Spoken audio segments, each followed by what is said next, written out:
लोचनं मारुतिं नमत राक्षसान्तकम्।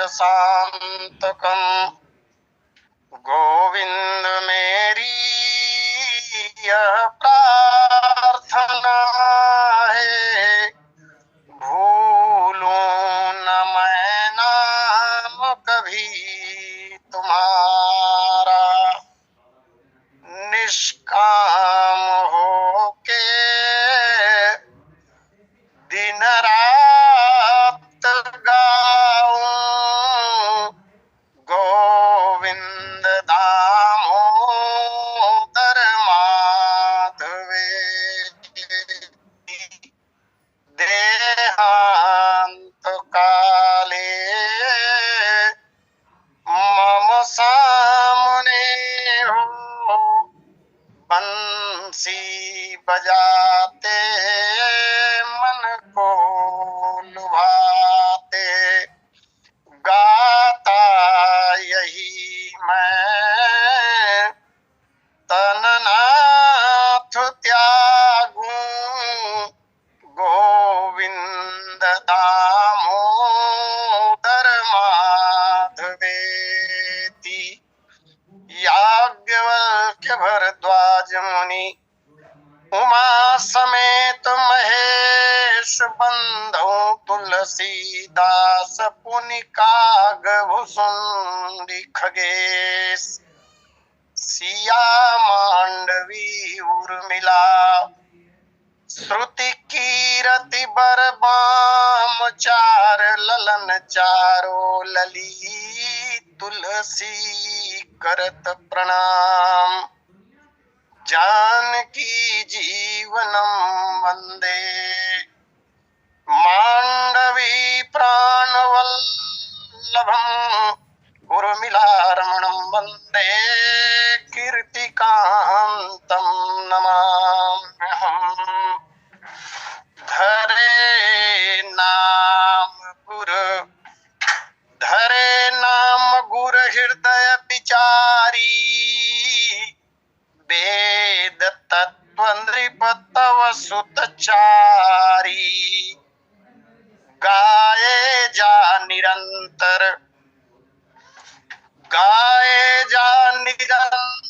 श्री राम जानकी का यश। राम नाम मंत्र नित्यवाणी को जपाए जा, पाए जा पदार्थ चारि संतों के संगत में। उन्हीं का संदेश शुभ सबको सुनाए जा, नाए जा शीस तू राजेश गुरु चरण मध्य भूल के। कुसंग में न खुद को मिलाए जा, लाए जा पवित्र भाव अपने से मेरे मन। तुलसी के मानस में डुबकी लगाए जा, तुलसी के मानस में डुबकी लगाए जा। बोलिए सियावर रामचंद्र की जय। परम इष्ट श्री सीतारामचंद्र जी महाराज, भगवान भूत भावन शंकर जी, अंजनी नंदन हनुमान जी महाराज एवं कालजयी ग्रंथ श्रीमद रामचरितमानस के प्रणेता अहरनिश पूज्यपाद गोस्वामी जी महाराज, श्री राम कथा सत्संग लिंक से जुड़े हुए समस्त समादरणीय महानुभावों, अर्चनीय वंदनीय पूजनीय माताओं तथा बहनों, इस पावन लिंक के संयोजक एवं संचालक आदरणीय पटेल जी एवं प्रथम लिंक के वक्ता बहुत ही सम्माननीय श्री सिन्हा जी तथा तृतीय लिंक में हम जिन्हें सुन पाएंगे बहुत ही आदरणीय सेना जी। आइए भगवान श्री राम की महती अनुकंपा से जो समय प्राप्त हुआ है उसका सदुपयोग करने का प्रयास हो। कथा के क्रम में कल हमने पाया था चक्रवर्ती सम्राट महाराज दशरथ को जो 4 पुत्रों की प्राप्ति हुई है, उन सभी बालकों का पंचम संस्कार, जिसे नामकरण संस्कार कहा जाता है, संपन्न हुआ। कथा के क्रम में मैंने यह भी निवेदन किया था कि ये चारों कुमार अद्वितीय पुरुष हैं। तदनुसार नामकरण की जितनी भी लौकिक विधियां हैं, उन विधियों में से किसी भी विधि का प्रयोग पूज्य गुरुदेव ने नहीं किया, बल्कि वेद विधि के अनुसार इन चारों कुमारों का नामकरण संस्कार किया गया। नामकरण संस्कार का बहुत महत्व है। विधिवत वेदों की पद्धति के अनुसार जब किसी नवजात का नामकरण किया जाता है, तो उसमें यह ध्यान रखा जाता है कि उस बालक या बालिका में कौन कौन से विशिष्ट गुण विद्यमान हैं, और तब यह बात सिद्ध हो पाता है, जथा नाम तथा गुण।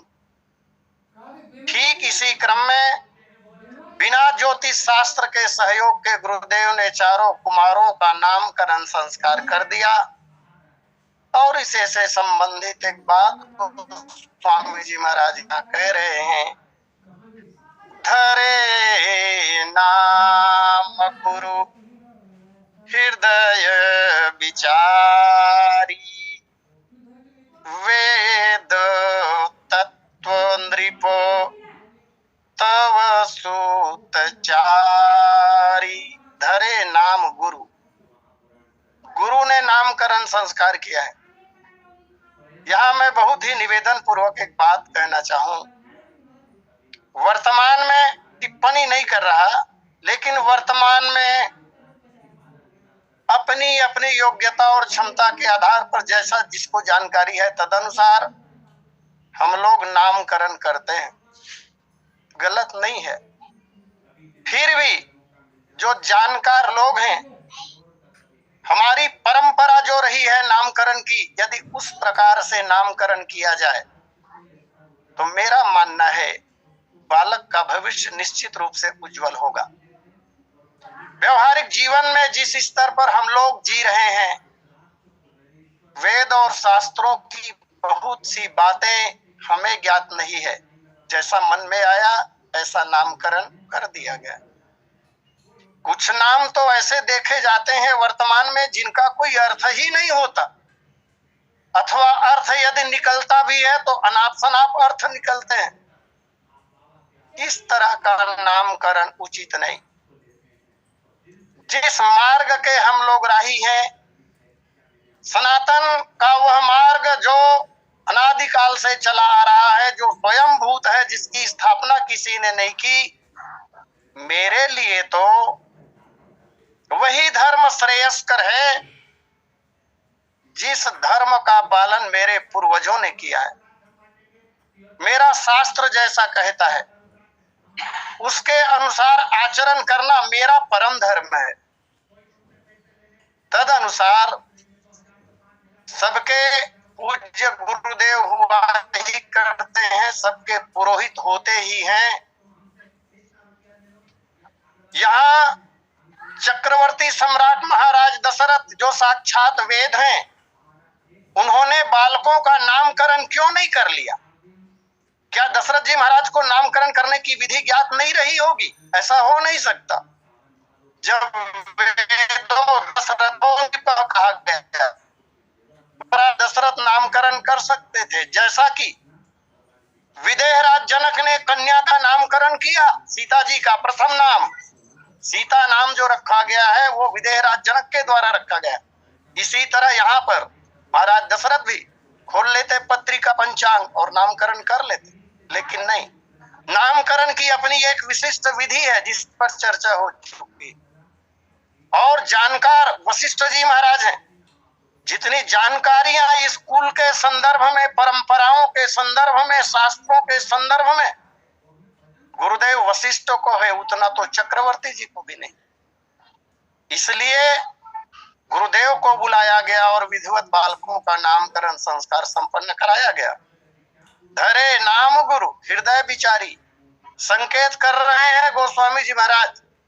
वशिष्ठ जी ने इन बालकों का जो नाम धरा अथवा जो नामकरण किया वो विशिष्ट पद्धति से हुआ है।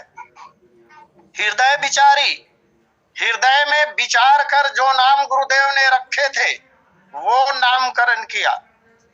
और सभी कुमारों के नाम के आशय पर तो चर्चा हो ही चुकी है, मैं पुनरावृत्ति नहीं करूंगा।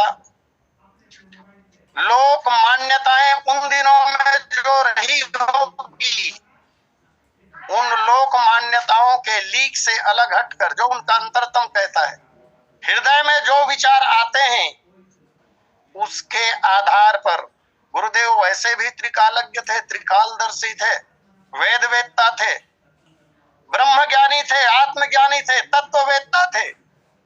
तदनुसार बालकों में निहित विशिष्ट गुणों को गुरुदेव ने देखा और नामकरण कर दिया। इसलिए कहते हैं कि धरे नाम, गुरु ने नामकरण किया।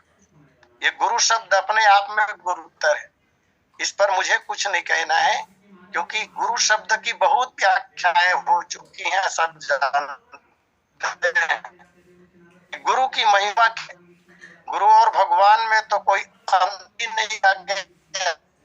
वैसे आपको 3 रूपों में देखा गया है।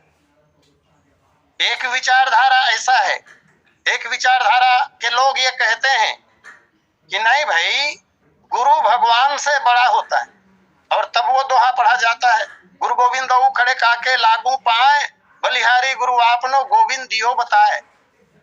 भगवान से मिलाने वाला आखिर गुरु ही होता है, इसलिए गुरु की महिमा भगवान से ज्यादा है।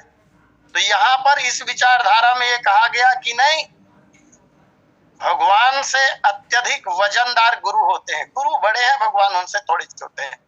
एक दूसरी विचारधारा और है, उस विचारधारा के लोग ऐसा कहते हैं, ये श्लोक प्रायः सबको याद है, गुरुर् ब्रह्मा गुरुर् विष्णु गुरुर्देवो महेश्वर गुरु साक्षात परम ब्रह्म तस्मै श्री गुरुवे नमः। और इस पर मैंने एक बार व्याख्या सुनी थी कि इस श्लोक की रचना जब हो रही थी, रचनाकार ने जब रचना किया होगा तो अपने गुरुदेव की गुरुतर महिमा का प्रतिपादन किया कवि ने, और महिमा का प्रतिपादन करते हुए उनके विचार में ये बात आई कि जिस प्रकार से सृष्टि के सर्जक, सृष्टि के रचयिता भगवान ब्रह्मा है, इसी तरह इस जीव को वास्तव में मानव बनाने का काम गुरुदेव करते हैं। इन बातों को ध्यान में रखते हुए लिख दिया गुरुर् ब्रह्मा।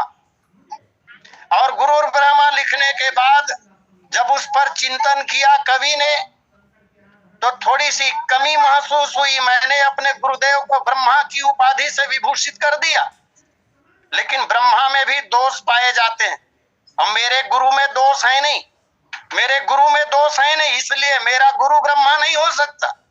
मेरे गुरु ब्रह्मा से कहीं आगे हैं 2 कदम।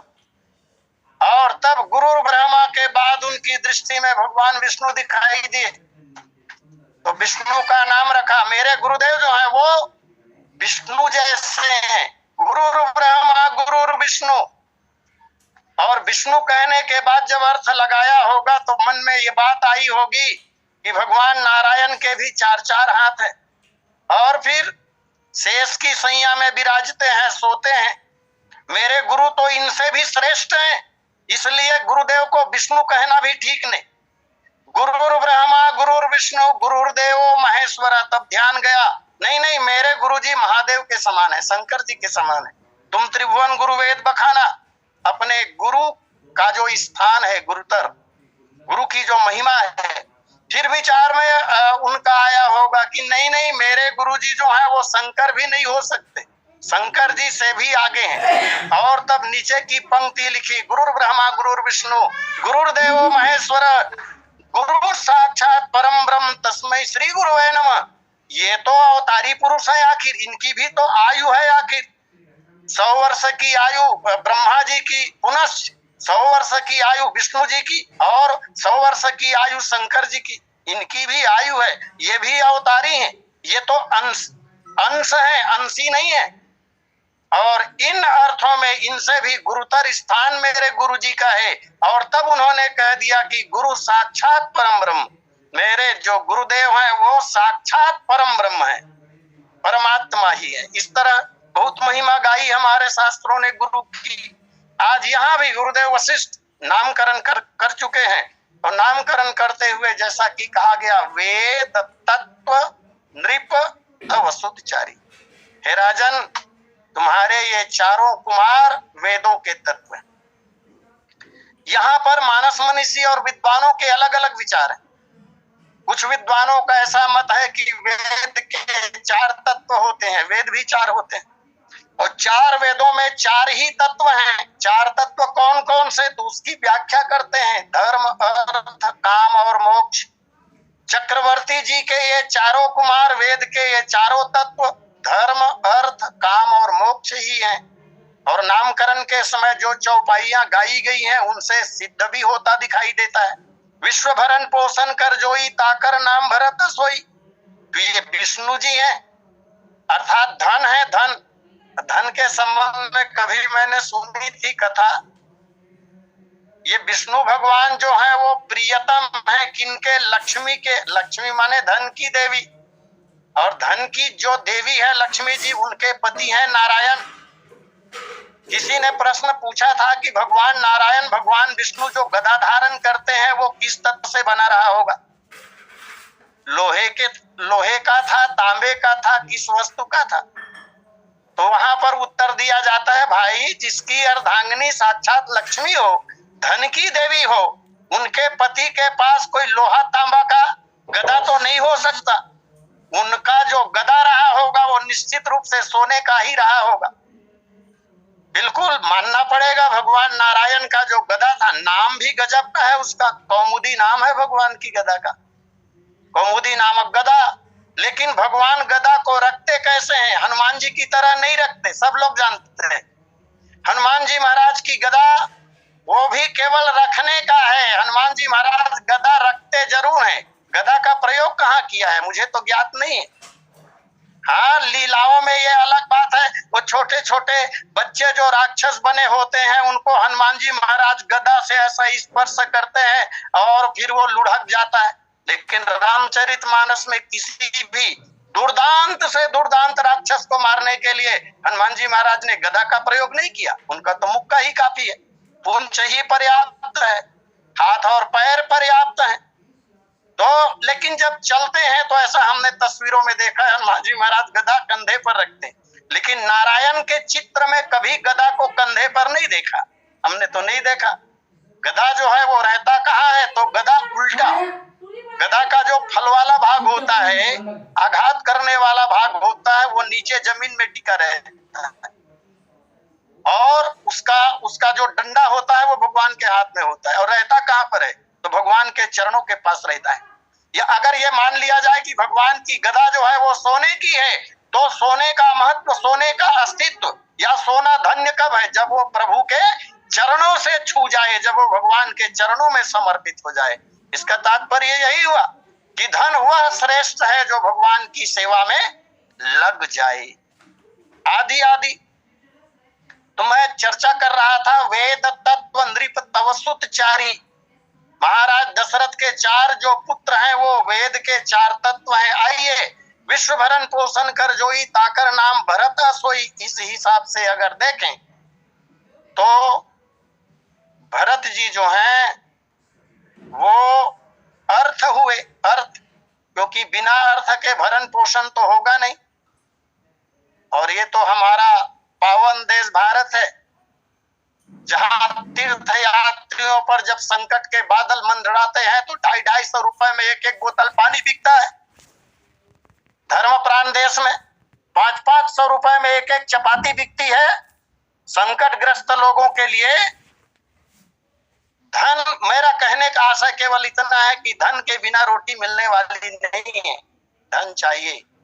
भैया भरत धन का प्रतिनिधित्व कर रहे हैं, अर्थ। फिर भगवान राम जी जो है वो, उनके नामकरण में हमने पाया वो परात्पर परम ब्रह्म अर्थात मोक्ष है। छोटे कुमार शत्रुघ्न को धर्म कहा गया, कहीं कहीं कथा में ब्रह्मा जी के अवतार भी कहते हैं उसको, धर्म कहा गया। और किसी किसी कथा में चक्र का अवतार कहा गया है उसे। चक्र के द्वारा राक्षसों का संहार होता है, तब धर्म कार्य संपन्न होते हैं। तो ये धर्म हुए, और लखनलाल जी महाराज को काम कहा गया है। तो वेद के ये चार तत्व चारों कुमार हैं। लेकिन एक विचार और ऐसा देखने को मिलता है हमारे शास्त्रों में, वहां विद्वानों का कहना है कि यद्यपि वेद चार होते हैं, परंतु तत्व केवल और केवल एक होता है।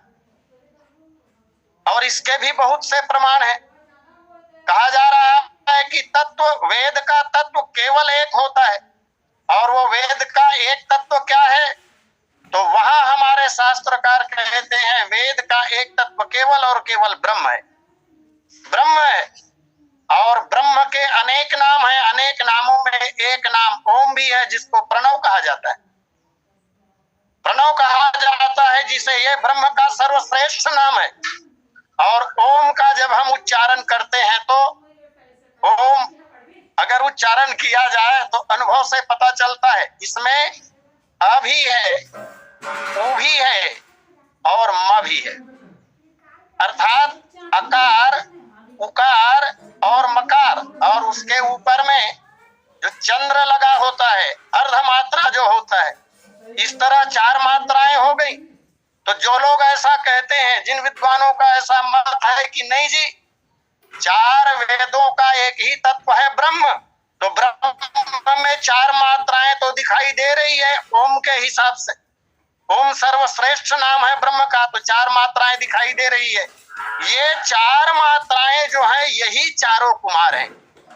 इस तरह चारों वेदों का एक तत्व ब्रह्म, ऐसा कहने पर भी इन चारों कुमारों की सिद्धि दिखाई देती है। आइए मांडुक्य उपनिषद, जहां ये कहा गया अमात्र चतुर्थ पाद मात्रा मात्रश्च पादा, यही बात है जो निवेदन किया गया। अब इसमें यह देखना होगा कि चार मात्राओं में कौन कौन कुमार, कौन कौन से मात्रा हैं। तो ओम का जब हम उच्चारण करते हैं तो सबसे पहले अ का उच्चारण होता है, अर्थात अकार। ये अकार जो उच्चारण हो रहा है, यही मात्रा कुमार लक्ष्मण है।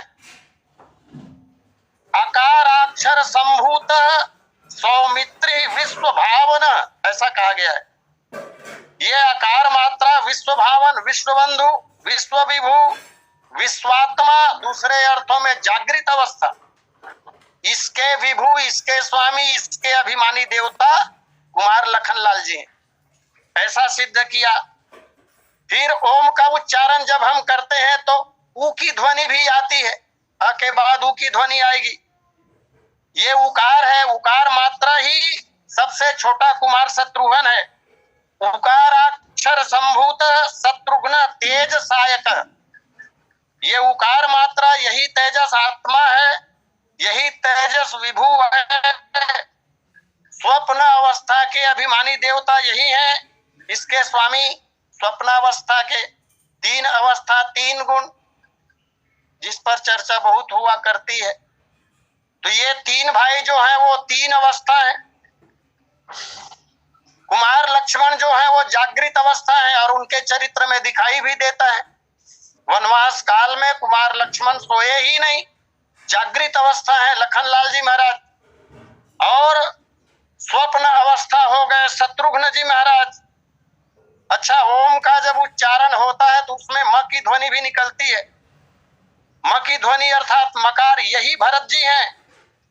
प्राज्ञात्मकस्तु भरतः मकाराक्षर संभव, ऐसा कहा श्रुतियों ने। ओम का यह मकार मात्रा जो है, यही प्राज्ञात्मा, यह सुसुप्ति अवस्था है। सुसुप्ति अवस्था का अभिमानी देवता यही भरत जी हैं। और जो अर्ध मात्रा लगा होता है उसे ही भगवान राम के रूप में निरूपित किया गया है। इस तरह विद्वानों ने सिद्ध किया कि वेद तत्व नृप तव सुतचारी। पुनश्च गोस्वामी जी महाराज कह रहे हैं, बोले मुनि धन जन मुनि धन जन सर्वस शिव प्राण, बाल के लिरस तेहि सुख माना। ये चारों कुमार हैं कौन? राम लक्ष्मण भरत शत्रुघ्न। तो कहा गया ये मुनियों के धन है, मुनियों के धन है, भक्तों के सर्वस्व हैं और शिव जी के प्राण हैं। भगवान शंकर के प्राण और भक्तों के सर्वस्व तथा मुनियों के धन ही पुत्र के रूप में उत्पन्न होकर क्रीड़ा कर रहे हैं। निवेदन करूं मैं, मुनि धन, मुनियों के लिए धन कहा गया। धन पर तो बहुत चर्चा होती है। मुनियों के लिए धन है। व्यक्ति जीवन में धन कमाता है, फिर उसमें वृद्धि करता है और उसको संरक्षित भी करता है। कुछ लोग धन के ऐसे भूत बन जाते हैं कि धन के ऊपर सांप बनकर बैठने लग जाते हैं। माना कि जीवन यापन करने के लिए, सफल जिंदगी जीने के लिए धन की आवश्यकता है, धन के बिना गुजारा नहीं होगा। लेकिन धन के ऊपर सर्प बनकर बैठ जाना यह उचित नहीं है। लेकिन कुछ लोग ऐसे होते भी हैं, मृत्यु पर्यंत, जब मृत्यु की घड़ी आती है तब भी लोग धन का मोह नहीं छोड़ पाते। मैंने किताब में पढ़ी थी एक कथा, खुशहाल चंद्र जी महाराज, आनंद स्वामी सरस्वती जिनका नाम हुआ, समय समय पर इनकी चर्चा मेरे द्वारा होती रही है। उन्होंने एक सुंदर दृष्टांत लिखा था। एक व्यक्ति कम दाम में सोने और चांदी खरीद के रखा था, सोने चांदी का व्यापार करता था वो। जिंदगी बीत गई, अंतिम क्षण जब आया तो सारी दुनिया जानती है काल सीधे नहीं आता, बहाने बनाकर आता है, बीमारियों के रूप में आता है, किसी संकट के रूप में आता है। ये काल का आगमन ही है। उसके पास भी काल आया तो बीमारी बनकर आया। अंतिम क्षणों में उस व्यक्ति को बुखार आ गया, तेज बुखार, 105 डिग्री बुखार, होश तो है अभी। डॉक्टर को बुलाया गया। डॉक्टर ने जब नब्ज देखी तो उनके पुत्र परिवार के लोग घेरे हुए खड़े थे। डॉक्टर ने उनके पुत्रों से कहा 105 है, और इस 105 को सुनकर वह सज्जन बोल उठा, बोले जितना है सबको बेच दो, भाव आ गया है। 40 रुपए तोले में खरीदा था।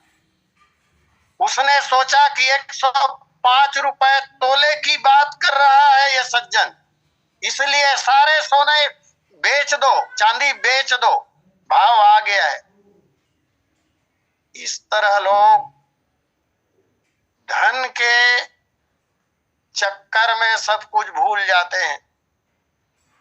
लोग, सांसारिक लोग, हम जैसे लोग धन का उपार्जन करते हैं, फिर उसमें वृद्धि करते हैं और उसका संरक्षण करते करते जिंदगी बीत जाती है।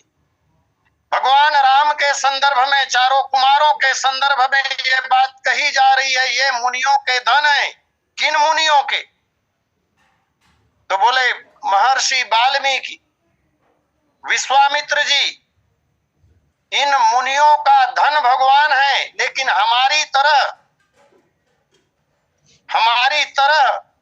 मोह से ग्रस्त ये ऋषि नहीं होते। जिस प्रकार से व्यक्ति धन से प्रेम करता है, इसी तरह अमूल्य रत्न समझकर ऐसे ऋषि लोग, महात्मा लोग भगवान से प्रेम करते हैं। गोस्वामी जी महाराज ने तो बहुत सुंदर संकेत किया है। बोले श्याम गौर, श्याम गौर सुंदर दो भाई, विश्वामित्र महानिधि पाई। ऐसे परमार्थी महात्माओं के लिए हे राजन, ये तुम्हारे पुत्र अमूल्य निधि ही हैं। उत्तरोत्तर प्रियता की बात कही गई है इस पंक्ति में। पहले मुनियों के लिए धन कहा, अर्थात मुनि लोग ऐसे ही प्रेम करेंगे इन बच्चों से, या करते हैं इनसे, या भगवान से उनका प्रेम या प्रियता ऐसी रहती है जैसे लोगों की प्रियता धन पर होती है। अब गोस्वामी जी महाराज तो अद्भुत बात लिखते हैं मानस जी में। बोले कामी ही नारी प्यारी जिमी, लोभी प्रिय जिमी दाम, तिमी रघुनाथ निरंतर, प्रिय लागहि मोहि राम। हे भगवान, आप मुझे ऐसे ही प्यारे लगते रहो जैसे लोभी के लिए धन प्यारा होता है। तो महात्माओं के लिए ये धन है। और आगे जो बात कही वहां इससे भी ज्यादा प्रियता की बात कही जा रही है। ये बात भक्तों के संदर्भ में है। मुनि धन जन संत जन सर्वस शिव प्राणा, भक्तों के लिए सर्वस्व है, सब कुछ है। जन शब्द दिया यहाँ। जन का तात्पर्य भक्त जन, जन का तात्पर्य प्रेमी जन, जन का तात्पर्य हरिजन, भगवान के लोग। भगवान में अहरनिश निष्ठा रखने वाले जो लोग होते हैं उनके लिए भगवान सर्वस्व हैं। हे राजन, ये तुम्हारे कुमार भक्तों के लिए सर्वस्व है, सर्वस्व सब कुछ। और भक्तों की बात जब आती है तो इस धर्म प्राण देश भारत में ऐसे ऐसे भक्त हुए हैं। वृंदावन की वो घटना सब लोग जानते हैं। भगवान ने एक बार जब नाटक किया था पेट दर्द का, देवर्षि नारद को भेजा गया था चरण रज लाने के लिए। भगवान ने कह दिया था कि मेरा प्रेमी अगर अपना चरण रज दे दे तो उसे ग्रहण कर लेने पर मेरे रोग दूर हो जाएंगे। गोपियों ने कस के चरण धूली नारद जी को दिया। आश्चर्यचकित है नारद जी, कुछ पूछना चाहते हैं और वहां गोपियां परेशान है कि ये व्यक्ति जल्दी क्यों नहीं जाता। गोपियों ने पूछ लिया, देवर्षि जल्दी क्यों नहीं जाते? भगवान को बड़ी पीड़ा हो रही है, जल्दी से इलाज हो जाना चाहिए। तुम कुछ पूछना चाहते हो ना? नारद जी ने कहा, हाँ मैं कुछ जानना चाहता हूं। भगवान श्याम सुंदर की 16,108 पटरानियों में से किसी ने अपना चरण रज नहीं दिया। उनका कथन यही था कि अपने प्रियतम को, अपने पति को अपने चरणों की धूल खिलाकर हम किस नरक में जाएंगे। और आप लोगों ने इतना चरण धूल इकट्ठा करके दे दिया। नरक जाने की चिंता आपको नहीं है। और तब उन गोपियों ने जो बात कही थी, बोले देवर्षि अभी तक नरक की यात्रा हजारों बार हो चुकी है। एक बार अपने प्रभु की प्रसन्नता के लिए उन्हें चरण रज देकर अगर नरक जाने की बात आती है तो सहर्ष नरक हम चले जाएंगे, लेकिन प्रभु का दुख दूर होना चाहिए। ऐसे होते हैं प्रेमी लोग। राधा रानी ने वो साड़ी कभी धोई नहीं जिस साड़ी से भगवान श्याम सुंदर के आंसू पोंछे गए थे। और जब उधो जाता है ज्ञान देने के लिए तो परेशान हो गया उधो। गोपियों ने तो कह दिया अपने ज्ञान को अपने पास रखो, उधो हम ज्ञान मार्ग के राही नहीं है, हम तो भक्ति मार्ग के राही। और तब कवि कहता है, मुझे चिंता नहीं उसकी, मुझे चिंता नहीं उसकी, उसे चिंता हमारी है। जगत के प्राण का रक्षक सुदर्शन चक्रधारी है। ये भक्त ऐसे होते हैं, भक्त अपना सर्वस्व प्रभु के लिए न्यौछावर करते हैं। तो ये चारों कुमार भक्तों के लिए सर्वस्व है, सब कुछ है। और इसके आगे एक बात और कह दी, बोले मुनि धन जन सर्वस शिव प्राणा। भगवान शंकर के तो ये साक्षात प्राण ही हैं, शंकर जी के ये प्राण ही हैं। सर्वस्व में एक बात और कहूं, वो श्लोक हम लोग बहुत पढ़ते हैं, गाते हैं रोज। त्वमेव माता च पिता त्वमेव बंधुश्च सखा त्वमेव विद्या द्रविणम त्वमेव सर्व मम देव देव। ये भक्त की भाषा है। और भक्तों की रक्षा इसीलिए भगवान सदा करते हैं। तब एक कवि कह रहे हैं, दुखियों का करुणा क्रंदन सचमुच प्रभाव दिखलाता है। नर क्या नारायण का भी सिंहासन हिल जाता है। अटैचमेंट के कारण, संबंध होने के कारण भगवान शंकर के लिए ये प्राण है, भगवान शंकर के प्राण ही है। और प्राण होने के कारण ही भगवान शंकर अहर्निश श्री राम का नाम जपते रहते हैं। तुम पुनि राम राम दीन राती सादर जपहु अनंग अराती। इस तरह ये भगवान शंकर के प्राण ही हैं। और यहीं पर समय को ध्यान में रखते हुए मैं अपनी वाणी को विराम दूं। शेष चर्चा अगली तिथि में। और सादर आमंत्रित करूं आदरणीय पटेल जी को। बोलिए सियावर रामचंद्र की जय। बोले सियावर